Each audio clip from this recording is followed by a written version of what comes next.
एक गांव में छोटा सा गरीब परिवार रहता था। घर में रामलाल और उसकी पत्नी सीता अपनी दो बेटियों गौरी और राधा के साथ रहते थे। रामलाल का एक छोटा सा खेत था जिसमें रामलाल मजदूरी करता। इस खेत से ही रामलाल के घर का गुजारा होता था और सीता घर संभालती थी।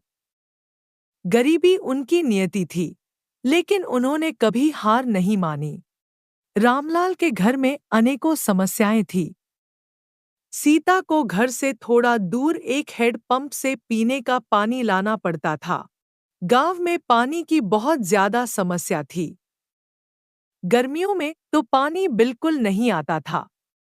रामलाल के घर में अच्छे से लाइट की सुविधा भी नहीं थी। घर में एक पुराना पंखा था। गर्मियों के समय अच्छे से काम नहीं करता था। ना ही अच्छे से सोने की सुविधा थी। रामलाल का जीवन बहुत चुनौतियों से भरा हुआ था। गांव की सुबहें रामलाल के लिए एक नई चुनौती लाती थी। वह सूरज उगने से पहले ही उठ जाता और खेतों की ओर चल पड़ता। खेतों में काम करना उसकी दिनचर्या थी और सीता घर पर सब संभालती थी। बच्चों को तैयार करना, खाना बनाना, दोनों बच्चों को खाना खिलाना, सब कुछ सीता अकेले करती थी। उनकी बेटियां भी अपनी मां का कभी-कभी हाथ बंटाती थीं। गांव के सभी लोग खेतीबाड़ी पर निर्भर रहते थे। एक दिन जब रामलाल खेत में काम कर रहा था, तब गांव में एक बड़ी विपत्ति आई।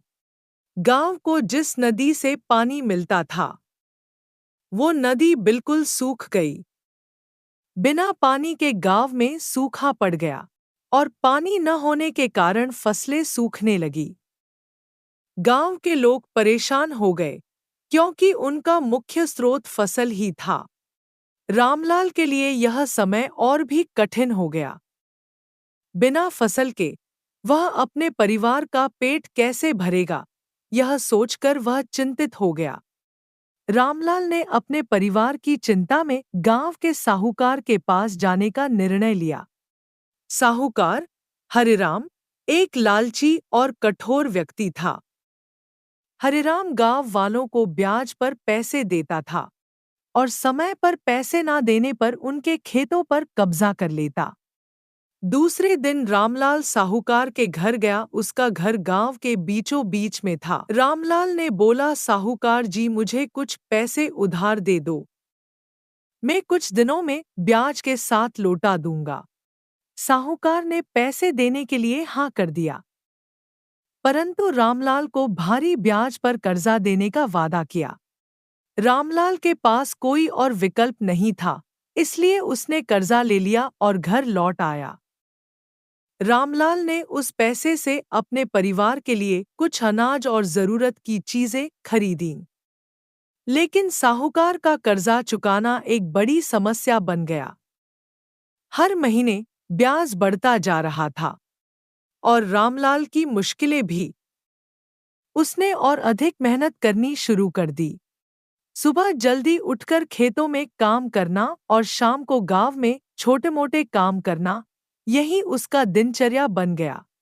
एक दिन गांव में एक सामाजिक कार्यकर्ता अनीता आई। अनीता ने गांव के सभी गरीब किसानों को एक पेड़ के नीचे इकट्ठा किया। अनीता ने गांव के लोगों की कठिनाइयों को समझने का प्रयास किया और उन्हें सरकारी योजनाओं के बारे में बताया।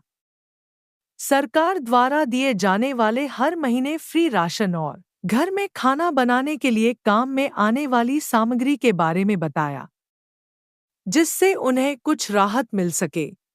रामलाल ने भी अनीता से मुलाकात की और अपनी स्थिति बताई। अनीता ने उसे सरकारी सहायता के लिए आवेदन करने में मदद की। रामलाल को थोड़ी राहत मिली जब उसे सरकारी योजना के तहत कुछ पैसे और अनाज मिला। यह मदद थोड़ी देर के लिए थी, लेकिन रामलाल ने इसे सही दिशा में उपयोग करने का निर्णय लिया। उसने कुछ पैसे बचाकर एक छोटा सा व्यापार शुरू करने का सोचा। उसने सब्जी बेचने का सोचा। गांव में एक छोटा सा सब्जियों का बगीचा था। रामलाल उस बगीचे में गया। वहां से अच्छी अच्छी सब्जी एक टोकरी में लेकर गांव की गलियों में बेचने निकल गया। पूरे गांव में घूमा पर किसी ने सब्जी नहीं ली।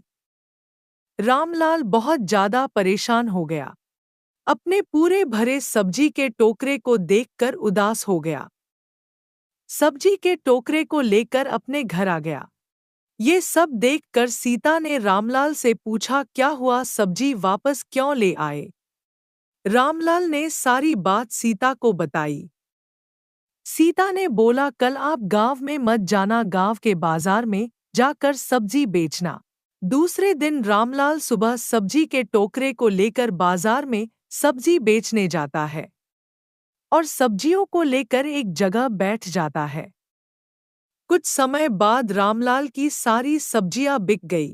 रामलाल की सारी सब्जी बिक जाने से अच्छा मुनाफा हुआ। रामलाल पैसों को लेकर घर चला गया। सब्जी का खाली टोकरा देखकर सीता बहुत ज्यादा खुश हो गई। दोनों की खुशी का कोई ठिकाना नहीं रहा। रामलाल रोज खेत से ताजी ताजी सब्जियां लाता और बाजार में बेचता। रामलाल को अच्छा मुनाफा होने लगा। अच्छा मुनाफा होने से रामलाल ने सोचा कि और ज्यादा सब्जी लानी चाहिए। उसके लिए रामलाल ने एक ठेला लिया जिसमें पहले से ज्यादा सब्जियां आ सकती थी। अब रामलाल ठेले पर गांव के बाजार में सब्जी बेचने लगा। जितनी सब्जी लाता रोज बिक जाती और अब तो पहले से भी ज्यादा मुनाफा होने लगा। रामलाल की मेहनत रंग लाई। सब्जियों का व्यापार धीरे धीरे बढ़ने लगा। अब उसके पास एक स्थायी आय का स्रोत था।